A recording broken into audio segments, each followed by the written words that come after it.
반갑습니다. 반갑습니다. 부자노동자입니다. 이번 시간은 용접기의 종류에 대해서 같이 한번 알아보는 시간을 갖도록 하겠습니다. 자, 제가 댓글을 보면요, 이런 질문들이 있어요. 제가 피부과크 용접 시험을 보려고 그러는데요. 거기 교류 용접기로 시험 보나요? 직용접기로 시험 보나요? 이렇게 물어보시는 분이 있어요.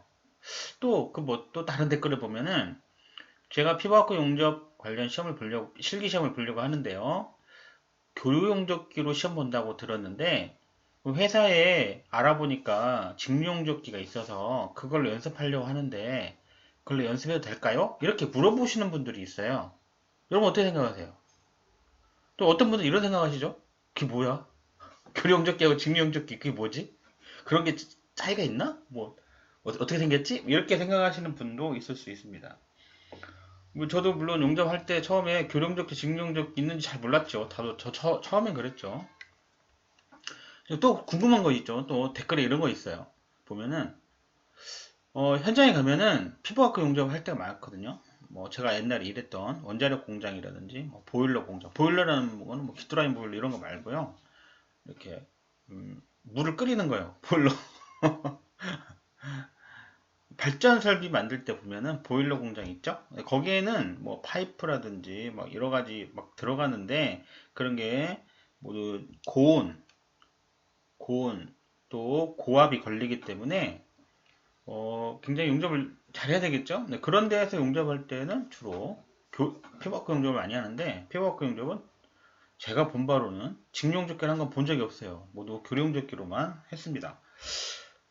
저도 실제로 했고요. 뭐 다른 분들도 직용접기 한 건 본 적이 없어요. 그럼 직용접기와 교류용접기 뭐가 다른가요? 이렇게 궁금하신 분이 있잖아요. 자, 그래서 오늘은 용접기 종류, 직용접기와 교류용접기에 대해서 좀 알아보도록 하겠습니다. 자, 흥미진진해지죠? 자, 직용접기라는 거는 뭘까요? 네, 직용접기에 대해서 잠시 알아보도록 하겠습니다.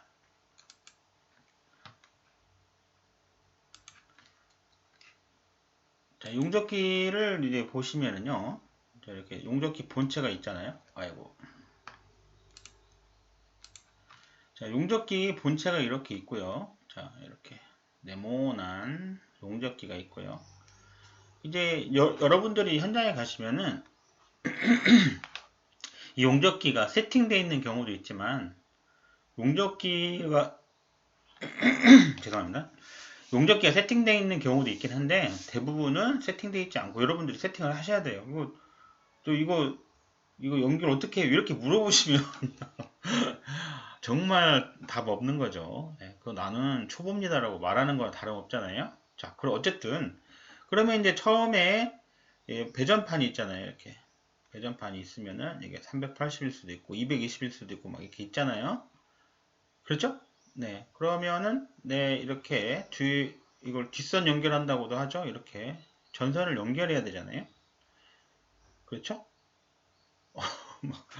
머리가 아픈 거예요. 벌써 여기서부터 머리가 아프면 안 되죠. 네. 이거 실제로 해보신 분들이 있고 안 해본 분들은 있을 텐데 해보신 분들은 당연한 걸 왜 말하지 이렇게 생각할 수 있는데 실제 안 해보신 분들이 뭔 말인지 모르거든요. 자, 그러면 220V, 220V는 어떻게 돼요? 배전판을 열어보면 어떻게 됐나요? 머리가 터지죠? 네, 이렇게. 자, RST 상이 있잖아요.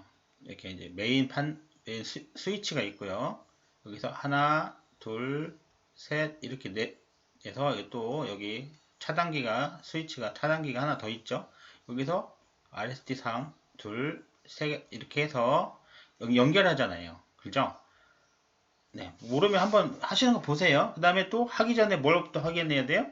네, 용접기 보면은 뒷면 같은 데 보면은요, 이렇게 여기 앞면이라고 치면 뒷면에 보시면은 여기 뭐 380 또는 뭐 220 해서 스위치 같은 게 있어요. 그래서 스위치를 위로 올리면 380이고 밑으로 내리면 220이고 이런 경우가 있어요. 만약에 220으로 내려놓고 380을 연결하면 용접기 타버리죠.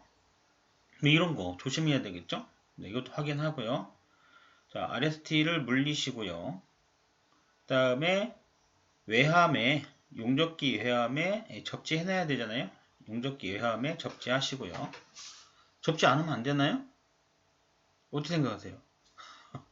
접지 않으면 안 돼요? 네, 접지 않으면 안 됩니다.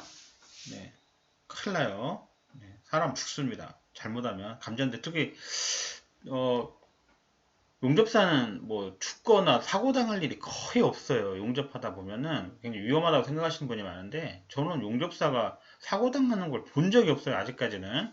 근데 용접하다가 다른 사람이 다치는 건 많이 봤는데 용접사 자체는 안 다칩니다. 다칠 일이 별로 없어요. 그런데 용접사가 만약에 다친다면 이 전기에 관한 것 때문에 다칠 수 있어요. 감전될 수 있잖아요. 왜냐하면 비 오는 날 이런 날은 굉장히 위험해요. 비 오는 날 원래 용접 안 하는데 굳이 해야 될 일이 생길 수 있는데 만약에 용접기를 옮기게 됐다. 그러면 이 차단기 끄고 막 해야 되잖아요. 그런 때 좀 이렇게 평소에 안 한다는 일을 하기 때문에 사고가 날 수도 있고요.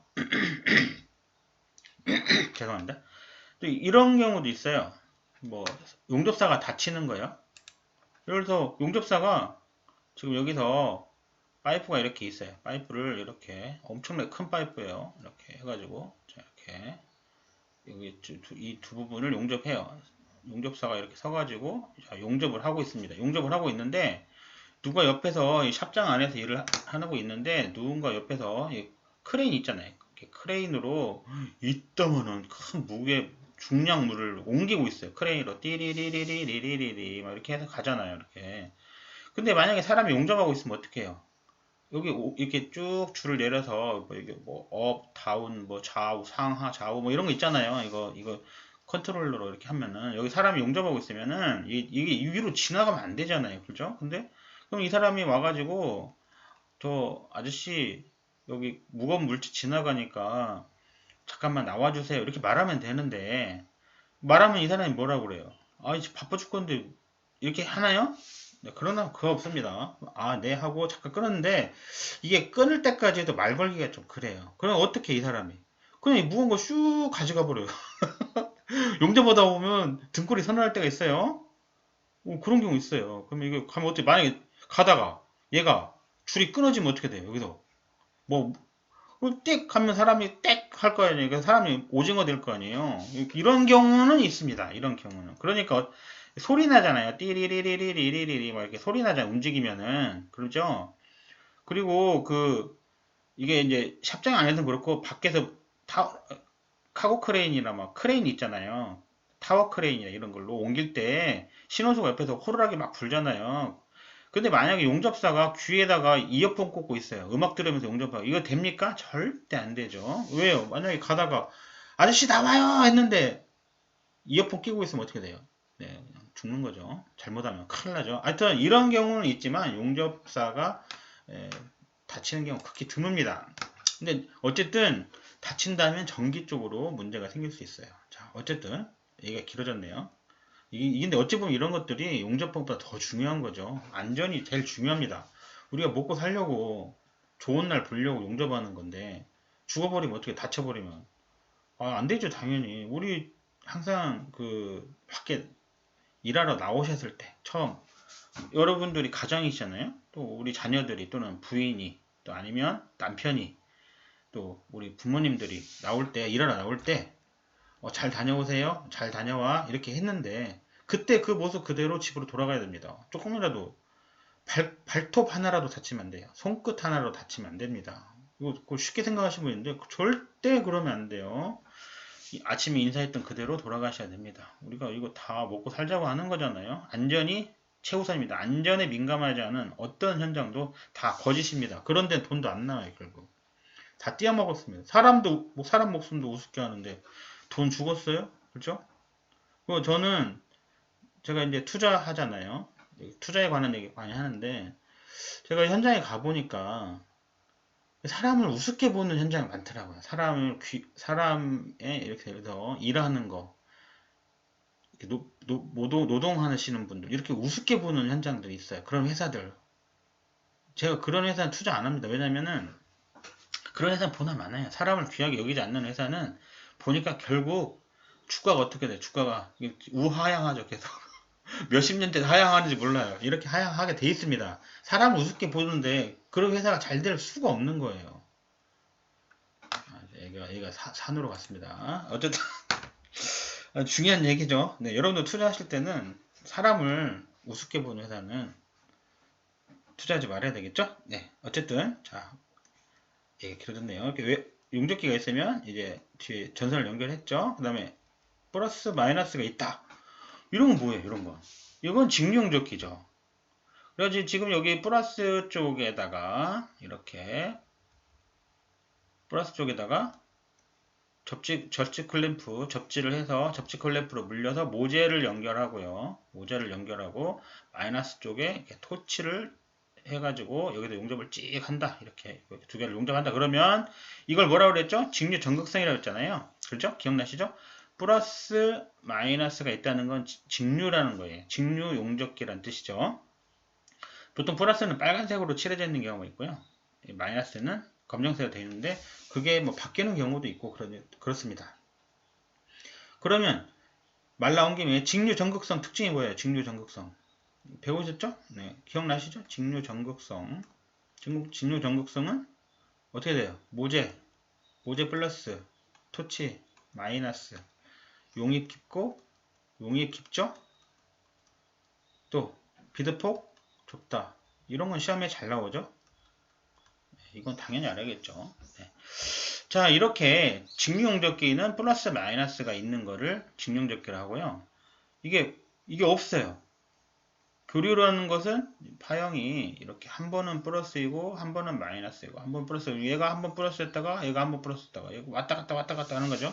얘가 한 번은 마이너스가 얘가 한 번 마이너스. 그러니까 이렇게 꽂든 저렇게 꽂든 상관이 없어요. 극성이 없어요. 이런 거는 교류용접기라 하죠. 자, 그러면 자, 우리가 쓰는 공장이나 우리 집에서 쓰는 전기 있잖아요. 전기. 그거는 직류전기예요, 교류전기예요. 네, 뭐 다 아시겠지만은 모르시는 분도 있죠. 일단 우리가 집에서 받는 것도 회사에서 받는 거, 변전소에 받는 뭐 하여튼 뭐 이렇게 받는 거 있잖아요. 그거는 다 모두 교류입니다. 교류전기가 들어오는 거죠. 자, 그런데 방금 우리 직류 전극성이라 했잖아요. 용접기가 직류 용접기예요. 그러면 플러스 마이너스가 있다는 얘기잖아요. 그러면 어떻게 이 교류 전기가 들어왔는데 어떻게 직류 용접기를 쓸 수 있냐는 거죠. 자, 그러면 이 용접기가 이렇게 있잖아요. 용접기 안에 또 밖에 있을 수도 있고요. 어쨌든 용접기에 정류기라는 게 있어요. 정류기라는 건 뭐냐? 정류기라는 것은 이렇게 플러스 마이너스 한 번씩 교대로 나타나는 이렇게 교류 전기가요. 이 정류기를 통과하면 어떻게 되냐면요. 이렇게 플러스 마이너스가 이렇게 교류 비스무리한 완벽한 직류는 아니지만 교류 비스무리한 전기가 나옵니다. 이거를 정류기라고 그래요. 그러니까 정류기라는 게 있으면은 교류 전기를 직류 전기로 바꿀 수 있다는 거죠. 그래서 직류 용접기를 사용할 수 있다는 거예요. 그러니까 직류 용접기 중에서 정류기형이라는 것은 말 그대로 용접기 안에 정류기가 들어있는 거죠. 그런 거는 완벽하진 않지만 교류를 직류로 바꿔서 직류 용접기를 사용할 수 있게 되는 겁니다. 자, 이게 직류용접기는 이런 게 있고요. 발전기형이라는 게 있어요. 발전기형이라는 건 뭐냐면은 산 같은 데 있잖아요. 산, 강 이런 데는 전기를 끌어쓸 수가 없을 경우가 있잖아요. 또 KTX 같은 거 예를 들어서 막 짓는데 이런 산 속에서 이렇게 구멍 KTX를 여기 막 KTX 이렇게 다리를 놓고 있어요. 이렇게 여기서 지금 사람이 막 이렇게 용접을 뭔가 하려고 그래요. 여기 전기가 들어올까요? 전기 없잖아요. 이런데 쓸 때 이런데 발전기형 직류용접기를 씁니다. 어떻게 생겼냐면요. 뭐 이렇게 보시면은 용접기 같은 게 이렇게 있고요. 그 옆에 뭐 이렇게 기름 넣는 데도 막 있고요. 이렇게 기름 넣는 것도 있고요. 여기 뭐 이렇게 뭐 하나 더 달려 있고 막 그래요. 이게 발전기예요. 발전기를 이렇게 기름을 넣어 가지고요. 여기다 기름을 넣으면 발전기가 돌아가는 거죠. 그 발전기가 돌아가면서 이렇게 그 발전기로 만든 전기를 이용해서 용접하는 거예요. 그러면 이 발전기를 발전기로 발전을 해서 전기를 만들면요. 완벽한 직류를 만들 수 있습니다. 이렇게. 플러스. 한번 플러스는 플러스고. 그래서 쫙 이렇게 완벽한. 교류 비싼 무리한 게 아니라 완벽한 전류를 만들 수 있습니다. 이걸 발전기형 직류용접기라고 그래요. 정류기형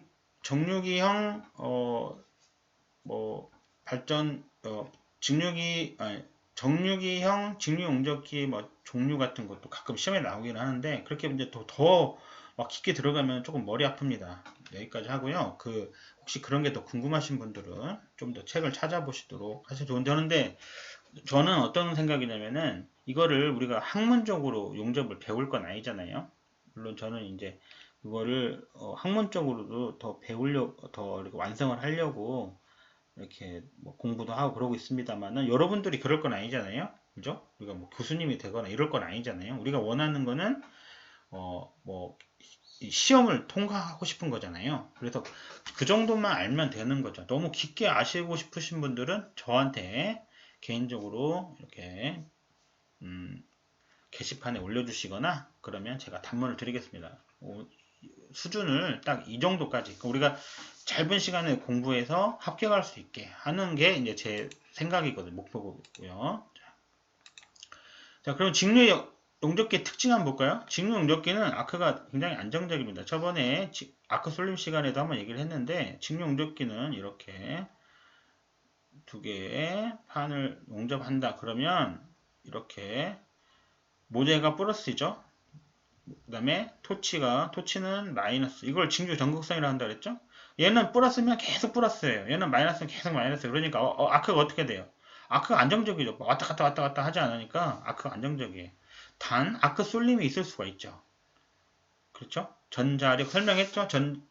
전기가 흐르면 자력이 발생하고 자력에 의해서 아크가 힘을 받기 때문에 아크가 쏠려버리죠. 한쪽으로. 그런 경우가 있어요. 어쨌든 아크 쏠림이 있는 거는 직류용접기 특징이기도 합니다. 그럼 교류용접기는 아크 쏠림이 없나요? 네, 배웠죠. 없어요. 네. 자, 그 다음 직류용접기 특징은 대부분 고가입니다. 엄청 비싸요. 그러니까 이제 이런 질문 하시면 되는데 제가 교류용접기 샀는데 100만 원도 넘던데요? 이렇게 하시면 나는 막 1000만 원짜리도 봤는데요. 이렇게 할 수도 있는데 대부분 직류용접기가 고가다는 거예요. 예를 들어서 나는 10만 원짜리 들고 다니는 것도 샀는데 이렇게 말하면은 이제 또 할 말 없는데요. 그런 것보다는 직류용접기는 아무래도 교류용접기보다 굉장히 복잡해요. 안에 부품도 많고 복잡하고 그래서 대부분 고가입니다. 상대적으로 고가라는 거예요. 상대적으로 구조가 복잡하고 극성의 변화가 가능합니다. 이게 무슨 말이에요? 구조가 왜 복잡할까요? 안에 열어보시면 안 돼요. 안에 열어보시면 굉장히 이것저것 잡다구리한 게 엄청나 많이 있습니다. 기판 같은 것도 있고요. 별로먹어 다 들었습니다. 열어보시면 안 돼요. 네, 구조가 굉장히 복잡합니다. 근데 교룡접기는 열어보면 안 돼요. 당연히 열어보면은 거기 판하고 철판 같은 거 몇 장 있고 없어요. 되게 간단해요. 교룡접기는 극성의 변화가 가능하다는 거는 한쪽에다가 이쪽에다가 이렇게 얘다 플러스 마이너스 이렇게 쓰면 얘도 플러스 물리고 얘다 마이너스 물릴 수 있잖아요. 반대로도 할 수 있다는 거죠. 그래서 극성이 직류 전극성이 될 수도 있고 역극성이 될 수도 있다는 거죠. 그 다음에 용접기가 고장나면 수리가 어렵습니다. 교룡접기는 대부분 고장도 잘 안 나는데 직류용접기는 별로 먹는 것도 많아요. 고주파 만드는 기판도 있고 여러 가지 있어요. 하여튼 그런 거 고장나면 우리가 손대기 어렵습니다. 어떻게 해요? 네, 사람 불러야 돼요. 사람 불러서 수리하시면 됩니다. 무부하 전압이 낮습니다. 무부하 전압이 낮다는 거는 한 40에서 60V 되는데요. 무부하 전압이라는 거는 부하 걸리지 않았을 때, 용접하지 않았을 때 걸리는 전압이에요. 그게 40, 60V 정도 됩니다. 그래서 전격의 위험이 적습니다. 전격이라는 건 전기 충격의 위험이 적다는 거예요. 뭐에 비해서요? 교류용접기에 비해서 그렇다는 거예요. 자, 이번 시간은 용접기 특징 중에 직류용접기에 대해서 알아봤습니다. 다음 시간에 같이 또 함께 해요. 좋아요와 구독, 알림 설정 감사합니다.